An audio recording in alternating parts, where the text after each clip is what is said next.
Après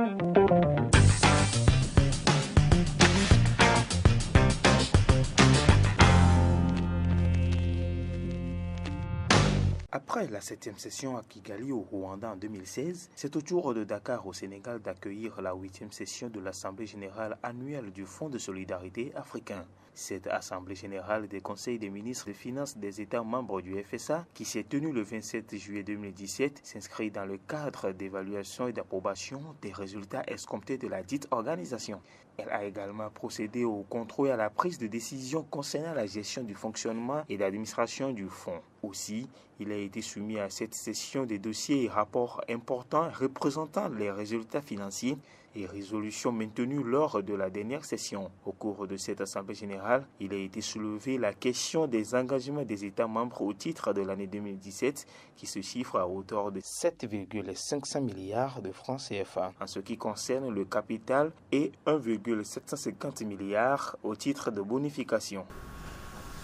En autre point du projet d'ordre du jour, je me fais le devoir de mentionner celui relatif à l'arrêté des comptes de l'exercice 2016. Les états financiers arrêtés au 31 décembre 2016 seront soumis à l'Assemblée générale pour approbation vont apparaître un résultat net bénéficiaire de plus de 3 milliards de francs CFA.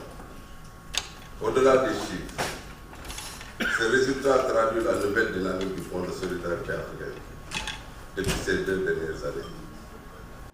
Les principes fondamentaux du FSA ont été passés en revue, suivis ainsi des reconnaissances sur le dynamisme des perspectives du plan Expansion 2020 enregistré au cours de l'année 2016. En présidant cette Assemblée générale, le ministre des Finances du Sénégal s'engage à verser d'ici octobre 2017 les impayés enregistrés afin de donner le bon exemple à ses collègues. L'exercice 2016 susvisé marque surtout l'an 1 de la mise en œuvre de l'ambitieux plan de développement stratégique à moyen terme, dénommé Plan Expansion 2020. Et comme vous le savez, ce plan novateur portant sur la période 2016-2020 est constitué de 3 phases. Une phase première de mobilisation et de gage d'une nouvelle dynamique permettant de renforcer et d'améliorer l'organisation, la gouvernance, les ressources humaines et le processus opérationnel. Une phase de transformation 2017-2018 qui se focalisera sur la mobilisation des ressources financières et le développement des partenariats. Une troisième phase enfin de développement qui est située dans la période 2019-2020. Depuis 2015, les résultats du FSA demeurent satisfaisants par rapport aux efforts consentis et aux défis surmontés. L'exercice 2016 est clôturé avec des chiffres significatifs suivants. Le premier chiffre, c'est le total de bilan, qui est proche de 63 milliards de francs CFA.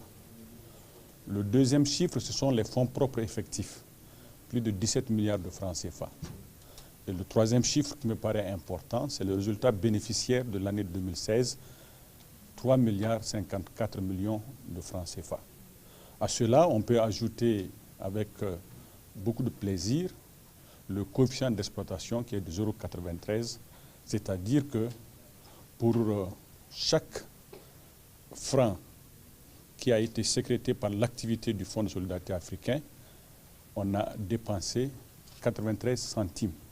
Outre les États membres signataires de l'accord de création du 21 décembre 1976, le FSA est ouvert à tous les pays africains ou non africains, à toute institution publique de financement, de développement et à toute personne morale ou groupe de personnes morales de droit privé. Aujourd'hui, le FSA enregistre l'adhésion de certains pays qui manifestent des intérêts pour la dite institution.